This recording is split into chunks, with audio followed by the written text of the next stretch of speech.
டேய் இங்கே என்ன பண்ணிக்கிட்டு இருக்க? நாளைக்கு எக்ஸாம்டா.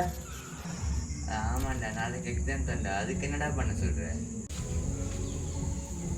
ஐயோ நாளை சேரே தெரியும், பேப்பரை பிட் அடிக்கணும். எவ்வளோ கஷ்டமான வேலை தெரியுமா? லூசு பயர். ஐயோ அதெல்லாம் பண்ணிக்கலாம்டா. நான் அதை விட பெரிய வேலை பண்ணணும்டா. ஐயோ பேப்பரை பிட் அடிக்கிறதை விட உனக்கு ஸ்கூலில் எவ்வளோ பெரிய வேலை என்னடா இருக்கு?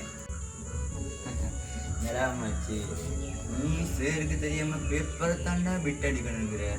ஆனா என்ன, சேருக்கு தெரியாம டீச்சரே சைட் அடிக்கணுங்கிற. என்ன சொன்ன? டீச்சரை சைட் அடிக்கிறியா?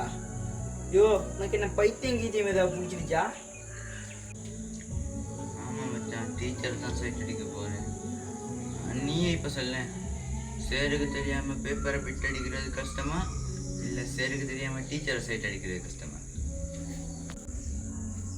ஆமாம், எனக்கு இப்போ 16 வயசாகுது. அடுத்த வருஷம் எப்படி மிஸ்கில் விட்டு விலகிடுவேன். அவன் என்ன, நான் முதலாம் ஆண்டு படிக்கும் போதெல்லாம் அவன் இருந்தா.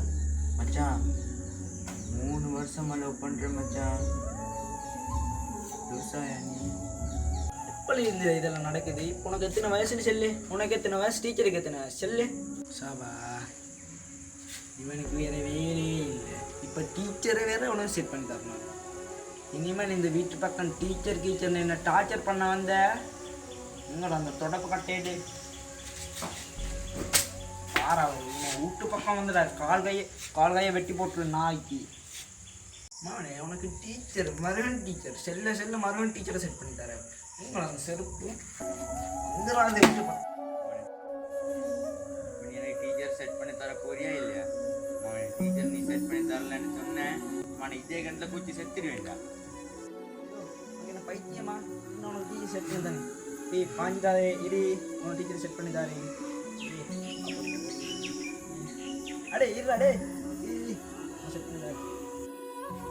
உங்கள் அம்மா கையில் தொடப்பு கொட்டை, உங்கள் அப்பா கையில் மாட்டு கொட்டை, நீ வீட்டுக்கு போடா பிலா கொட்டை.